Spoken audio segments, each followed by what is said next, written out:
Imagine walking into a prestigious university classroom expecting a masterclass on visionary leadership. But instead, the professor essentially hands you a crowbar and a map to the nearest well-funded bank vault. Oh, man. That really shatters the whole illusion of the noble tech innovator, doesn't it? It really does. So, welcome to today's deep dive. If you have been wondering how these incredibly powerful AI models got so smart so fast, well, the source we are unpacking today argues the secret ingredient wasn't just sheer genius. Right. It was actually a massive, legally gray data grab. Exactly. We are looking at a fascinating piece of source material today titled Silicon Valley Piracy and the Ethics of AI Training. And, it is worth noting right up front, the author of this text really does not hold back. I mean, they make some heavy controversial accusations about tech industry practices. Oh, definitely. And just to be clear, we aren't here to take sides or endorse those views. We are just impartially unpacking the ideas and breaking down exactly why they make this claim so you can understand the mechanics of this whole debate. Exactly, just laying out what the text says. Okay, let's unpack this. The source sets up this incredible scene.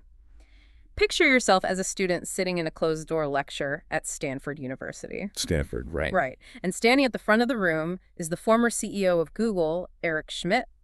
You're expecting this standard tech leadership playbook, but instead he delivers what the text describes as a guide to white-collar piracy. Yeah, his advice to these students is just remarkably blunt. He essentially tells them, if you are building an AI startup, just download whatever data you need. Wow, just like that. Just like that. Don't worry about asking for permission. Just take it. And if the AI becomes a massive success, well, then you simply hire a team of lawyers to clean up the mess. Clean up the mess. And if the startup fails, he assumes nobody cares that the data was scraped in the first place because, there's no money to sue over. Exactly. No money, no problem. But here's what I don't fully get.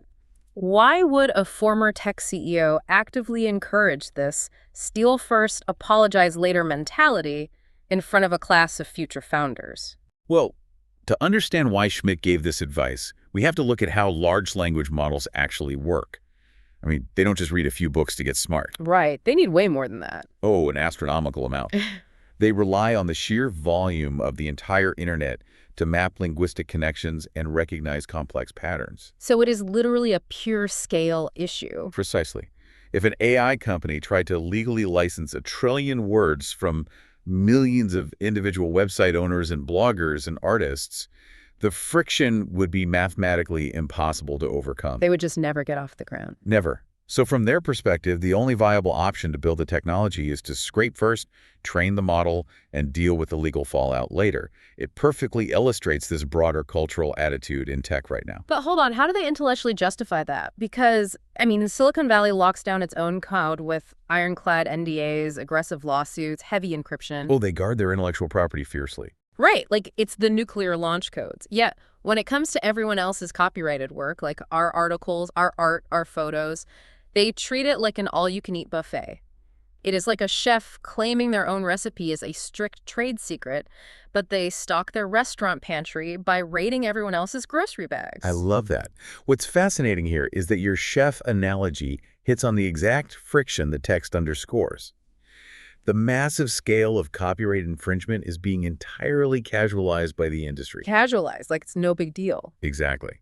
When Schmidt says clean up the mess, he's framing the systematic scraping of millions of human-created works as a minor administrative hurdle. Like just a clerical error. Yeah, a clerical error you fix with a settlement check once you have reached $1 trillion valuation.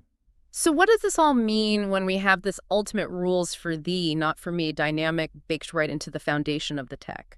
Well, if we connect this to the bigger picture, it means the very architecture of modern AI is built on a massive contradiction.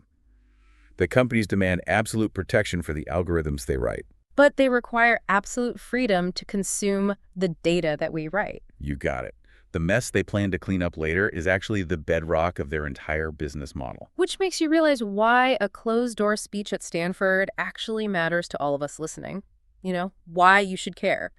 The internet you use every single day is changing rapidly. It really is. As the source points out, we have to ask what it means for the digital ecosystem if a foundational, world-shifting industry is fundamentally built on what is essentially described as a smash-and-grab operation. It is the foundation of the digital house we are all currently living in. And once the house is built, Well, it's very hard to argue with the landlord about where the bricks came from. Wow, that is a chilling way to put it. It really puts it in perspective, doesn't it? It does, and it leaves us with one final, very real question for you to mull over. Yeah.